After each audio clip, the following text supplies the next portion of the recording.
Pemeriksaan terhadap para pelaku pembongkaran dan pengambilan jenazah COVID-19 di makam terus dilakukan tim penyidik Polres Parepare.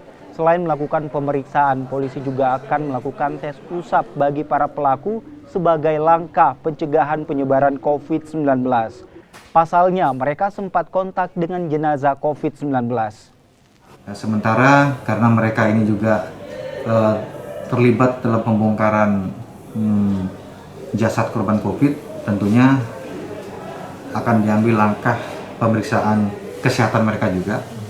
Jangan sampai mereka terkena COVID juga. Nah, kemungkinan juga terhadap 6 tersangka yang kemarin sudah kita tetapkan, kemungkinan mulai hari ini dilakukan karantina. Ya, isolasi mandiri.